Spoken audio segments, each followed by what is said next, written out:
All right, y'all. So it feels like it's been a while since I made one of these. And you know, it's that kind of day when you start recording this, all of a sudden you hit the wrong button and you have to start all over again. So here I am. This is actually take two. Um, so we're looking at writing radicals in different formats, including fractional exponents and vice versa. Okay. And then we'll simplify some radicals later on. So one thing you have to know, and one, there's different ways of writing these. There's just alternate ways of writing them. Is this? You have a base number here for the exponent, which becomes the base for the radical, which we call the radicand. Okay. Then we have a power number in your numerator of the fraction, which becomes the power number for the exponent. And then we have a denominator, which we call the root here, in here, which is the root also, but we call it the index number. So whenever you write a fractional as a radical, the denominator is your root number. Your power, your numerator, it becomes your power number here. Or it could actually be rewritten with a parentheses like this one right here, where your numerator is 2, which means your power is 2, so you can rewrite it where the 2 is on the outside, or you can write it with 2 on the inside. Either one of these is actually correct in terms of writing. So you can see I kind of have to erase some things since I have to redo this again. So how would I rewrite this in a radical notation? So first of all, I'm not going to simplify this. I'm just going to rewrite it. Okay. So the one thing I know that there's going to be a radical with a radicand of 9, because that's the base number here. And there's two parts to this. You have this 3, which is your power number. So there would be a 3 here. And then your 2, which is your denominator, becomes your index number here. Now, because it's a square root, which is what this 2 stands for, normally you don't see it written. Of course, if you did write it, you wouldn't actually be wrong either. And then the other way you could actually write this also is to have 9 and then cubed on the outside. So either way would work. And again, I'm not going to simplify this down. I'm just rewriting what this would look like from a fractional to a radical. Okay. So how would I rewrite 125 to the 2/3 power? And again, radical, we know the base or the radicand is going to be 125. Your denominator is 3, therefore your index value is 3. Your numerator is 2, which again, that means that there's a 2 here. Or, again, I can write this where the 2 power number is on the outside parentheses. Either one of these is correct. Okay. How would you rewrite this in an exponential form? So again, the radicand, which is your base number, to some fraction. In this case, your root number, your index number, becomes your denominator. Your power number here becomes your numerator. Okay. Same difference. How would you write this here? Your radicand is your base number x. Denominator is 3, which is going to be your index value here. 9 is your numerator. Again, I could write this as x to the 3rd power, but again, the idea is to rewrite it in a fractional exponent, not necessarily simplify it down. Okay. Now, the only thing that I would always be careful with are parentheses, because if you have other numbers in front here, that kind of determines how this could be written as well, because you could have where, and again, I'm going to make one up real fast. We have we'll just go with 3x to the 9/3, for example. That 9/3 only applies to the x. But if I rewrote it where it's 3x to the 9/3, now that 9/3 applies to the 3x. And so the difference in each one would be like this versus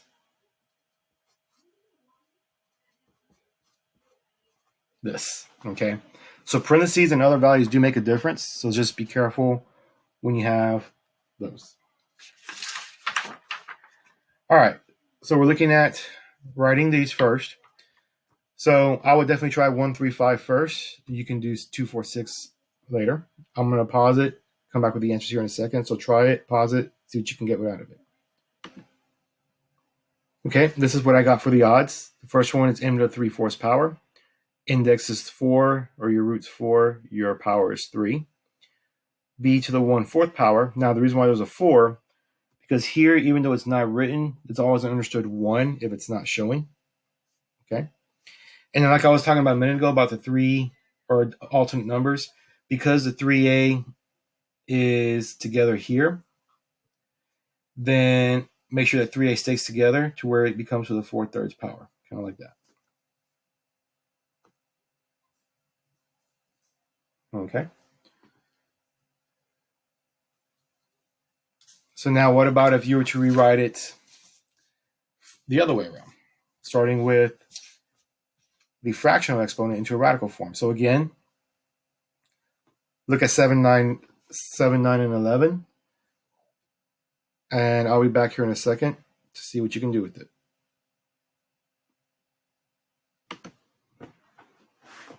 Okay, so these were probably a little bit trickier. Now the first one here. Now, if you got the 4 of the 5 here correct, that's fantastic. But here's the thing that I hadn't mentioned before, but I'm going to mention it now, is this. If you have a negative exponent like this, you want to make sure that you put it 1 over that particular radical, okay? Because the exponent's negative. Negatives are essentially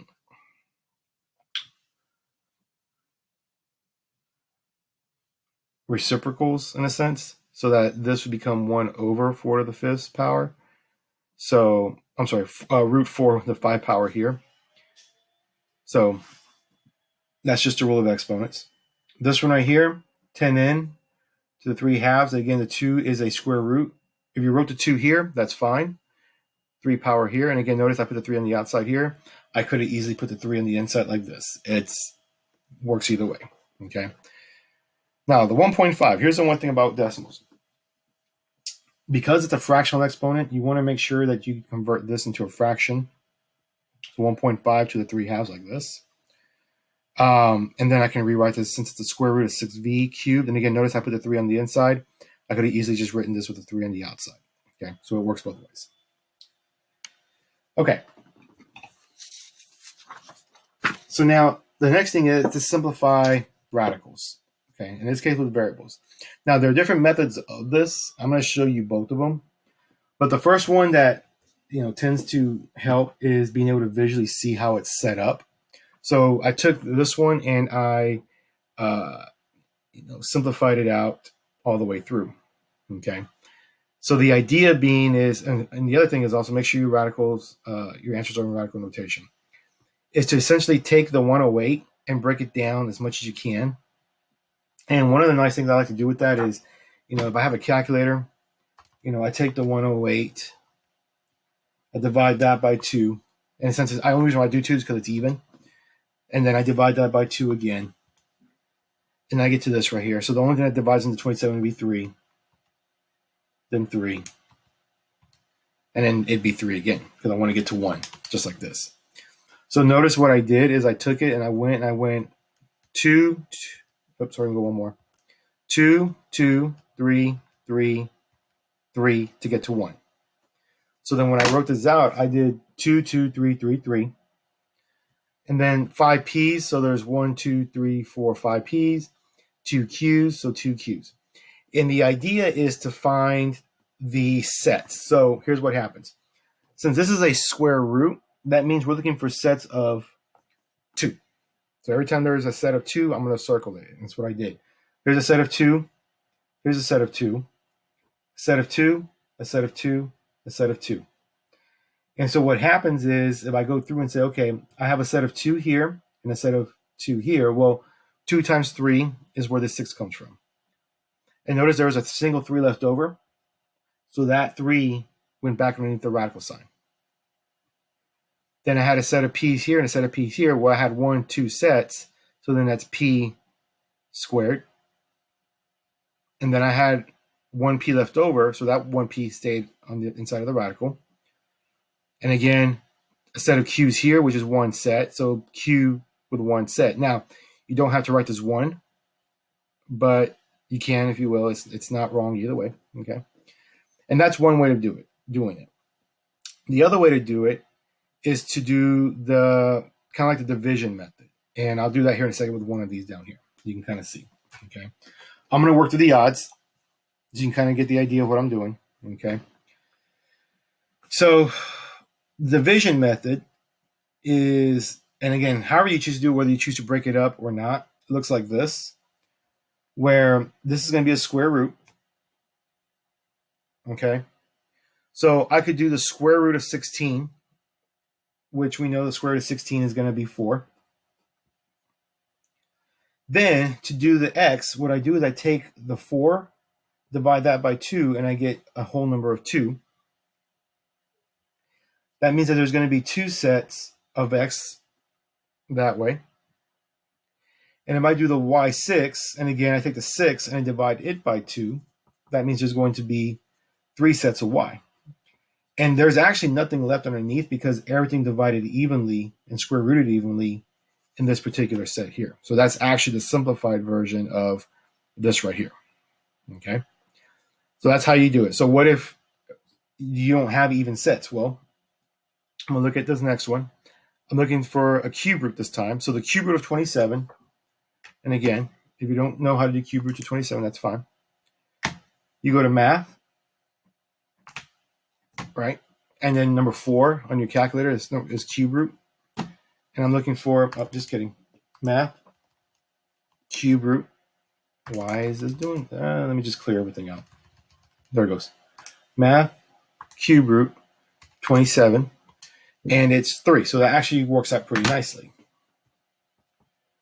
Okay. So now I take the 3 and see how many sets of 3 I can get out of 5. Well, you can't divide 3 into 5 evenly, but you know for sure you can get 1 set out of it because 3 will go into 5 one time. So I know that then my x on the outside will have 1 set. Well, that means there's going to be something left over. Well, if I do 5 minus 3, that means there's going to be 2 left over. So on the inside here, I would still have x squared. Okay. If I do the y6, well, again, 6 divided by 3, we know it's going to be 2.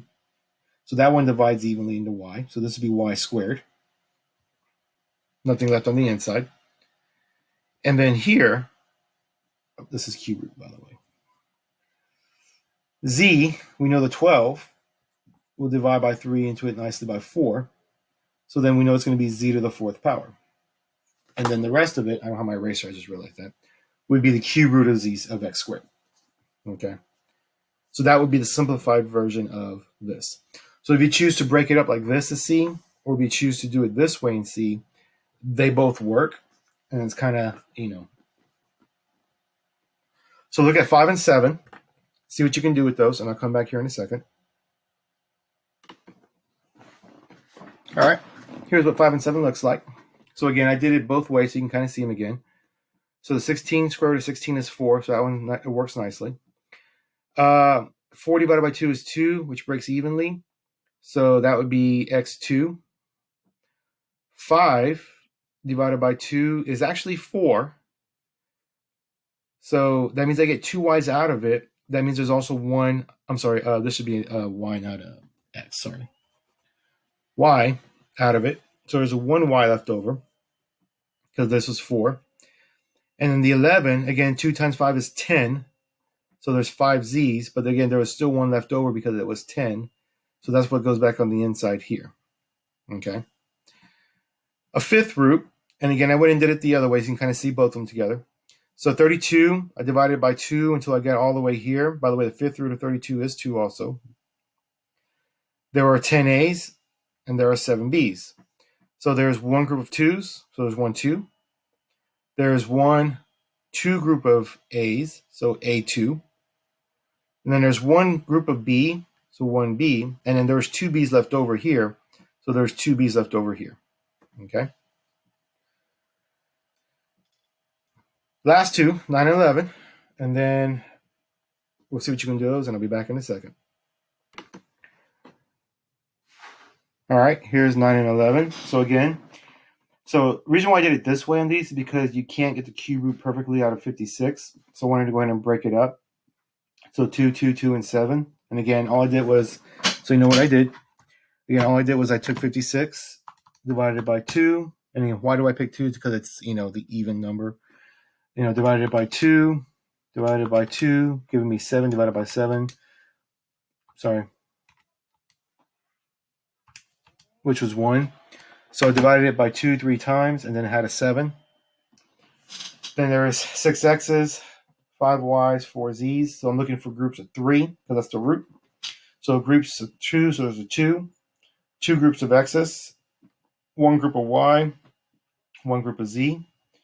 So the leftovers, there's a 7, there's 2 y's left over, and there's 1 z left over. So that's your simplified form of this. 11, kind of the same process. Let me get this bigger again of the glare. Again, 96, there's no way to take the fourth root perfect of 96, so I broke it down. And again, I did it the same way where I had these 2's and then here, w's, z's. So there's one group of 4 2's, one group of 4 w's, 1, 2, 3 groups of z. Okay.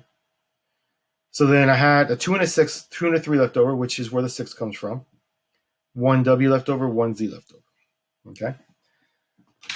So now you have the evens. You're responsible for those. And hopefully this helps. All right. We'll see you around. Bye.